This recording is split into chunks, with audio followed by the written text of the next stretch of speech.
Okay, you'll want to turn to page 68. And we have a lot of things we need to review with graphing, such as vertical asymptotes, horizontal asymptotes, slant asymptotes, and holes. Okay, so I want you to go ahead. We're going to talk through reminding ourselves what a vertical asymptote is. So on the vertical asymptote right here, you're going to set the denominator equal to 0 and solve. Okay, so it's a vertical line and it's x equals. So we're setting that denominator, solving for x. You always write x equals for your vertical asymptote. Now the horizontal and slant asymptotes, you want to look at what a degree is first, and that's your highest exponent. So you're going to look at the degree of the numerator and the denominator.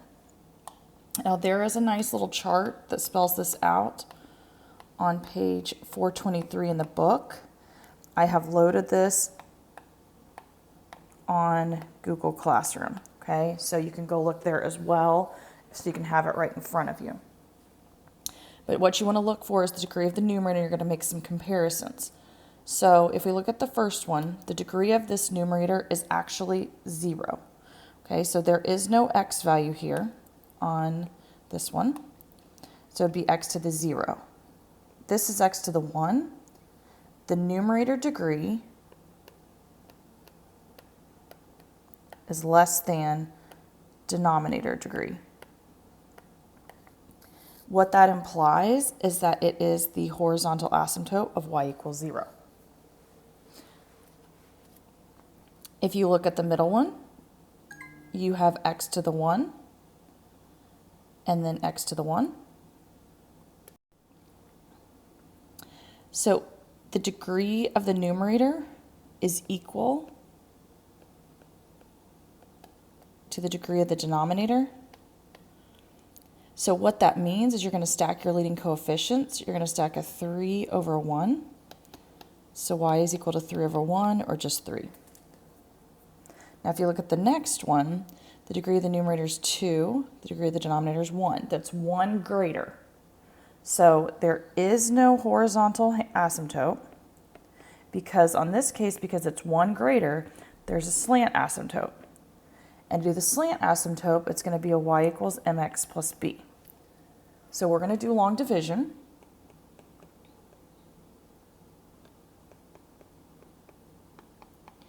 And we're going to determine the slant asymptote. So 2 divided by 1 is 2. X squared divided by x is an x. And then remember, you multiply around. So 2x squared minus 4x. Then remember, I always said, draw the line, change the signs. So you have 1x plus 1. Divide 1x divided by 1x. It's a positive 1, so you get 1x minus 2. Draw the line, change your sign. The remainder is not needed. So your equation of your slant asymptote is 2x plus 1. Another concept I want us to look at is what's called a hole. Not like that. And let's go up here and we'll write it. So if you're looking at a hole is when there's a common factor in numerator and denominator.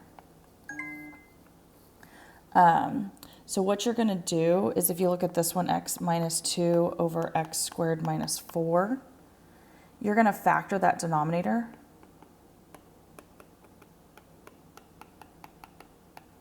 And you see that they have a common factor of x minus 2. So the whole, sorry, this is kind of a mess. The whole would be at x equals 2. So if you have a common factor in the numerator and denominator, that's called a whole. Okay, if we will pick up where we left off. Oops, nope. Don't want it to do that. Okay, we're going to work a couple of these down at the bottom. So it says to find the equations of all the vertical, horizontal, and slant asymptotes. So vertical asymptotes are setting the denominator equal to 0. So if you look at the first one, oops.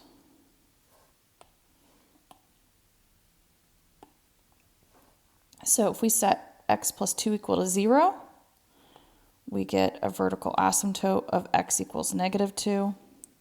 If we do the vertical asymptote for this one, we get x equals positive 2. On letter C, you notice that you need to factor. And then that's your difference of squares. So the vertical asymptote, there's actually 3 on this one, of 0, 2, and negative 2. And this far one, if you look at that, if you're going to set x squared plus 1 equal to 0,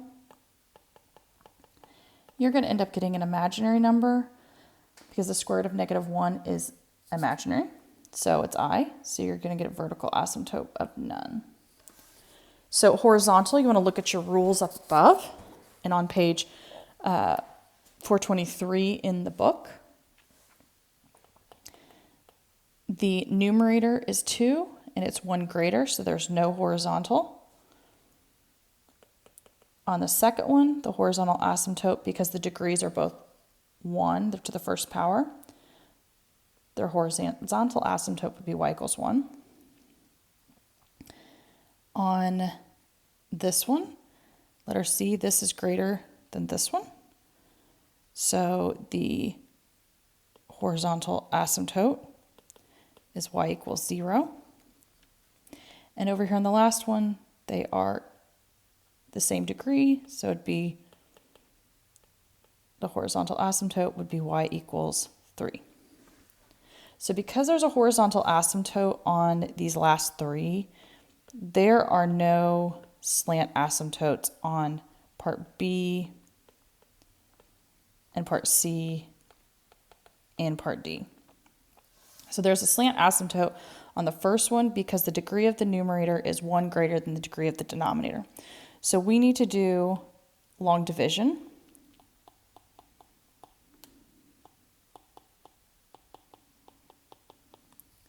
So 3x squared divided by x is 3x, and that gives us 3x squared. 3x times 2 is 6x. Draw your line and subtract. So negative 4x minus 4. Negative 4x divided by x is negative 4. So our slant asymptote is y equals 3x minus 4. Okay, I want you to flip over to page 72. So 72, we're going to solve, we refer to this as the sign test. So if you have a fraction, you need to set the numerator equal to 0, the denominator equal to 0. If the denominator is not factored, you need to factor it. So x minus 4 equals 0, x plus 2 equals 0, x minus 1 equals 0. So we get 4, negative 2, and positive 1. So what this represents are your regions that you're going to test. So you're going to test from negative infinity to negative 2, negative 2 to positive 1, 1 to 4, and 4 to positive infinity. Now, the value cannot equal negative 2. If you plug a negative 2 in right here, that's going to make a denominator of a 0. So we need to put a parenthesis when we use our 2. So I'm just going to write a little note here, parenthesis. So when we write our little table, let me go over here. You're going to go from negative infinity to negative 2 with parentheses. Then we're going to go from negative 2 to positive 1. It would also need to be a parenthesis because if I input 1 minus 1, that is 0. Then I'm going to go parenthesis 1 to 4. It can equal 4 because we can have 4 in the numerator. And then your last region you're testing is from 4 to infinity, 4 with a bracket, infinity, parenthesis. So we need to come up with test points. So let's say negative 3. How about 0, 2, and 5? So my test points are going to be negative 3, 0, 2, and 5. So what I'm going to do is I can use my calculator and I'm going to plug it in and I'm going to evaluate when I plug negative 3 in for all the x's into the original inequality. What I'm testing, is it greater than or equal to 0? Is this a true statement?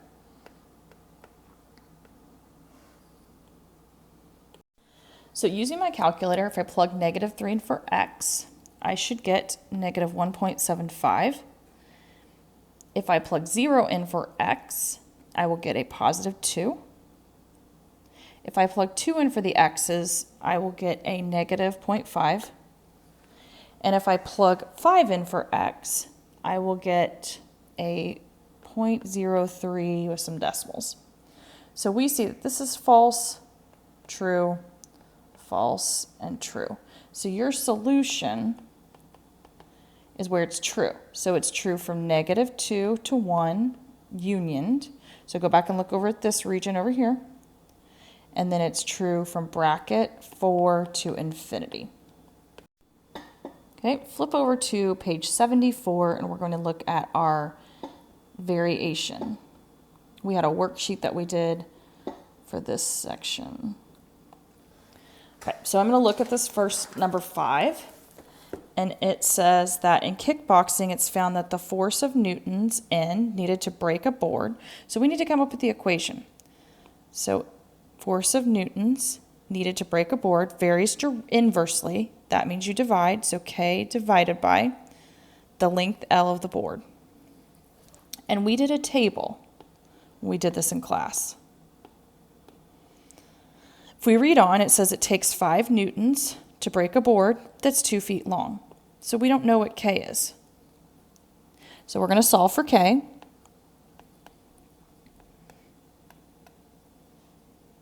Multiplying that over, we get 10 is equal to K. So moving forward with every problem, we can put 10 as our K value.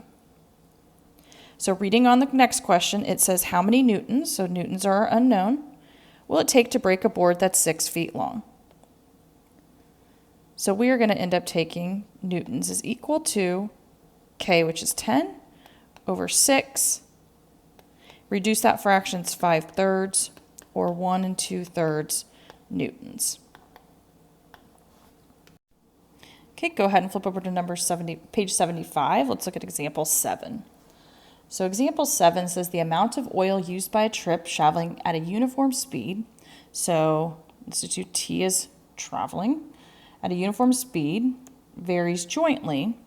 So K is the distance and the square of the speed. So you have T, K, D, and S. So if you read on, it says that the ship uses 200 barrels of oil. We don't know K. The D is the 200 miles is the distance, and the speed is the 36 miles per hour. So we need to solve for K. So 200 equals K times 200 times 36 squared. So divide by 200. 1 equals 36 squared times K.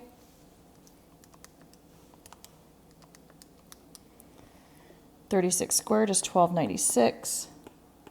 So K is equal to 1 over 1296. Reading on to the second part of the question, it says determine how many barrels of oil will be used in the ship travels 360 miles at 18 miles per hour. So T is going to equal 1 over 1296 times 360 times 18 squared. And if we simplify that out, we get 90 barrels of oil.